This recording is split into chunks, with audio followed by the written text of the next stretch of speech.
Ration ಎಲ್ಲ ನಿಂದೋಗೈತೆ, ಮನೆ ಒಳಗಡೆ ಪೂರ್ತಿ ನೀರು 1.5 ಅಡಿ ನೀರು ಬಂದೈತೆ. ನಮ್ಮ ಅಣ್ಣಸ್ಥಾನದಲ್ಲಿ ಚಿಕ್ಕ ಬಂದ್ಬಿಟ್ಟು ನಮ್ಮ ಮನೆಗೆ ರೇಷನ್ ಎಲ್ಲ ತಂದು ನಮ್ಗೆ ಹೊಟ್ಟೆ ಪಾಡಿಗೆನೋ ಜಾರಿ ಮಾಡ್ತಾವ್ರೆ. ನೆಲಮಂಗಲದ ಎಂಟಗನಹಳ್ಳಿ ಗ್ರಾಮ ಪಂಚಾಯಿತಿ ವ್ಯಾಪ್ತಿಯ ಶಾಂತಿನಗರ ಕಾಲೋನಿಯಲ್ಲಿ ವರುಣನ ಅಬ್ಬರ ಸೃಷ್ಟಿಸಿದ ಹಾಹಾಕಾರ ಅಷ್ಟಿಷ್ಟಲ್ಲ. ಇಡೀ ಮನೆಗೆ ಮಳೆ ನೀರು ನುಗ್ಗಿ 6 ತಿಂಗಳ ಹಸುಗೂಸನ್ನ ಎದೆಗೆ ಅಪ್ಪಿಕೊಂಡು ಬಾಣಂತಿಯೊಬ್ಬಳು ಇಡೀ ರಾತ್ರಿ ಕಣ್ಣೀರು ಆಗಿರುವ ಕರುಣಾಜನಕ ಘಟನೆ ನಡೆದಿದೆ. ಕಷ್ಟದಲ್ಲಿದ್ದಾಗ ಇಡೀ ಗ್ರಾಮವೇ ಅಸಹಾಯಕವಾಗಿ ನಿಂತಿದ್ದಾಗ ಆ ಕುಟುಂಬದ ಪಾಲಿಗೆ ದೇವರಂತೆ ಧಾವಿಸಿದ್ದು ಬೇರಾರೂ ಅಲ್ಲ, ನೆಲಮಂಗಲದ ಕಾಂಗ್ರೆಸ್ ಮುಖಂಡ ದೊಡ್ಡ ಕರೇನಹಳ್ಳಿ ಚಿಕ್ಕಹನುಮೇಗೌಡರು.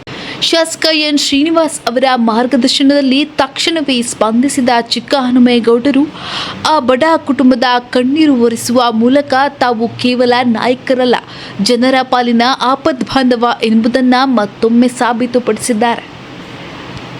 ರಾಜಕೀಯ ಅಂದರೆ ಕೇವಲ ಚುನಾವಣೆ ಭಾಷಣ ಮಾತ್ರವಲ್ಲ, ಜನರ ಸಂಕಷ್ಟಕ್ಕೆ ಕರಗುವ ಹೃದಯವೇ ನಿಜವಾದ ನಾಯಕತ್ವ ಅನ್ನೋದಕ್ಕೆ ನೆಲಮಂಗಲದ ಶಾಂತಿನಗರದಲ್ಲಿ ನಡೆದ ಈ ಘಟನೆ ಸಾಕ್ಷಿ.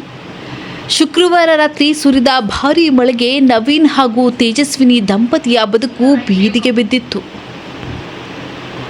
ಮನೆಗೆ ನೀರು ನುಗ್ಗಿ ಬಾಣಂತಿ ತೇಜಸ್ವಿನಿ 6 ತಿಂಗಳ ಹಸುಕೂಸನ್ನ ಹಿಡಿದುಕೊಂಡು ಕೂರಲು ಜಾಗವಿಲ್ಲದೆ ರಾತ್ರಿಯಿಡೀ ನರಕಯಾತನೆ ಅನುಭವಿಸಿದ್ದರು.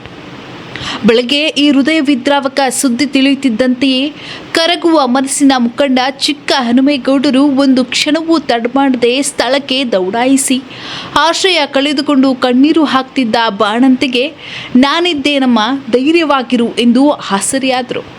ಬಡ ಕುಟುಂಬಕ್ಕೆ ಆಹಾರ ಕೊರತೆಯಾಗಬಾರದು ಎಂದು ಮುಂದಿನ 2 ತಿಂಗಳ ಇಡೀ ಸಂಸಾರ ನಿರ್ವಹಣೆಗೆ ಬೇಕಾದ ದಿನಸಿ ಸಾಮಗ್ರಿಗಳನ್ನು ತಮ್ಮ ಸ್ವಂತ ಖರ್ಚಿನಲ್ಲಿ ಸ್ಥಳದಲ್ಲೇ ವಿತರಿಸಿ ಅವರ ಮನೆಯಲ್ಲಿ ಚಹಾ ಸೇವಿಸಿ ನೊಂದ ಕುಟುಂಬದ ನೆರವಿಗೆ ಸದಾ ಇರುವುದಾಗಿ ತಿಳಿಸಿ ಮಾನವೀಯತೆ ಮೆರೆದರು.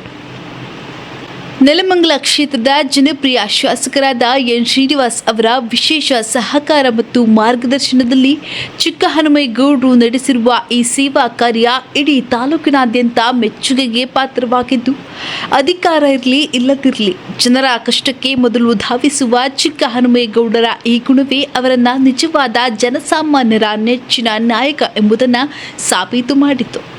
ಕಷ್ಟದ ಸಮಯದಲ್ಲಿ ನೆರಳಾಗಿ ನಿಂತ ಚಿಕ್ಕಹನುಮೇಗೌಡರ ಸಮಾಜಮುಖಿ ಕಾರ್ಯಕ್ಕೆ ಗ್ರಾಮಸ್ಥರು ಮೆಚ್ಚುಗೆ ವ್ಯಕ್ತಪಡಿಸಿದರು.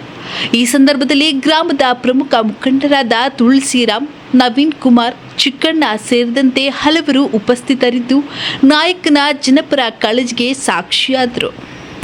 ಅದನ್ನೇ ಈಗ ಅಲ್ಲಿಂದ ನೀವು ಬಿಡಿಸ್ಕೊಂಡ್ರೆ ನಾವು ಮಾಡ್ಕೊಡೋದು ಮೋರಿ ಎಲ್ಲ ಕಷ್ಟ ಡ್ರೈವ್ ಮಾಡ್ಕೊಡ್ತೀವಿ. ಮೋರಿಗೆ ಲೆಕ್ಕ ಕೊಡಬೇಕು, ನೆಕ್ಸ್ಟ್ ಮಾಡ್ಕೊಡ್ತೀರ ಅದು ಹೇಳಬೇಕು. ಪ್ರೈಮರಿ ರೆಡಿ ಲೆಕ್ಕ ಕೊಟ್ಟಾಗ ಅದು ಯಾವ ಥರ ಗೊತ್ತಾಗ್ತದೆ. ನಿನ್ನೆ ಮಳೆ ಬಂದ್ಬಿಟ್ಟು ಫುಲ್ ನೀರೆಲ್ಲ ಒಳಗಡೆ ತುಂಬ್ಕೊಂಡ್ಬಿಟ್ಟೈತಣ್ಣ. ಆಮೇಲೆ ರೇಷನ್ ಎಲ್ಲ ನಿಂದೋಗೈತೆ, ಮನೆ ಒಳಗಡೆ ಪೂರ್ತಿ ನೀರು 1.5 ಅಡಿ ನೀರು ಬಂದೈತೆ. ಪಾಪು ಇದೆ, ಸಣ್ಣ ಪಾಪು ಇದೆ. ತುಂಬಾ ಖುಷಿ ಆಯ್ತಣ್ಣ. ಅವರು ರೇಷನ್ ಎಲ್ಲ ಕೊಟ್ಟಿದ್ದಾರೆ, ಹೆಲ್ಪ್ ಆಗೈತೆ, ತುಂಬಾ ಹೆಲ್ಪ್ ಆಗೈತೆ. ತುಂಬಾ ಕಷ್ಟದಲ್ಲಿದ್ದು ಈಗ ಬಂದು ಹೆಲ್ಪ್ ಮಾಡಿದ್ದಾರೆ. ನಮ್ಮ ಅಣ್ಣಸ್ಥಾನದಲ್ಲಿ ಚಿಕ್ಕಹನುಮೇಗೌಡರು ಬಂದ್ಬಿಟ್ಟು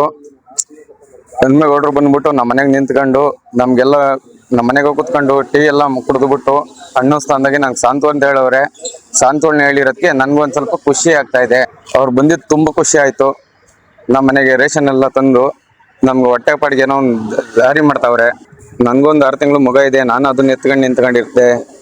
ರಾತ್ರಿ ಎಲ್ಲ ಅದನ್ನ ಹಿಡ್ಕೊಂಡು ಓಡಾಡ್ತಾ ಇದ್ದೀನಿ. ನನ್ನ ಮಗನ್ನ ಕೂತ್ಕೊಳಕ್ ಜಾಗ ಇಲ್ಲ. ರೋಡ್ ತುಂಬ ಟೋಲ್ ಕಡೆಯಿಂದ ಏನು ಒಂದು ವ್ಯವಸ್ಥೆ ಇಲ್ಲ. ಎಲ್ಲ ನೀರೆಲ್ಲ ನಿಂತ್ಕೊಂಡು ಮಗನ ಹೆಂಗ್ ನೋಡ್ಕೊಬೇಕು ಅನ್ನೋದು ಭಯ ಆಗಿತ್ತು ನಮಗೂನು. ಚಿಕ್ಕಹನುಮೇಗೌಡರು ಬಂದ್ಬಿಟ್ಟು ನಮ್ಗೆ ಅಣ್ಣನ ಜಾಗದಾಗ ನಿಂತ್ಕೊಂಡು ಮತ್ತೆ ಸಾಂತ್ವನ ಹೇಳಿರು. ಈಗ ಅವ್ರ ಮೇಲೆ ಭರವಸೆ ಇದೆ. ಭರವಸೆಯಿಂದ ನಾವು ಮುಂದಕ್ಕೆ ಇನ್ನೊಂಥರ ಜೀವನ ಮಾಡ್ತೀವಿ.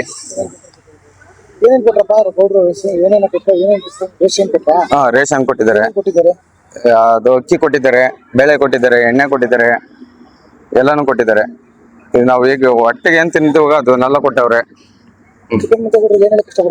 ಅವ್ರ ಅಣ್ಣನ ಜಾಗದಾಗ ನಿಂತ್ಕೊಂಡು ನನ್ಗೆ ಇಷ್ಟೊಂದು ಹೆಲ್ಪ್ ಮಾಡ್ಯವ್ರೆ.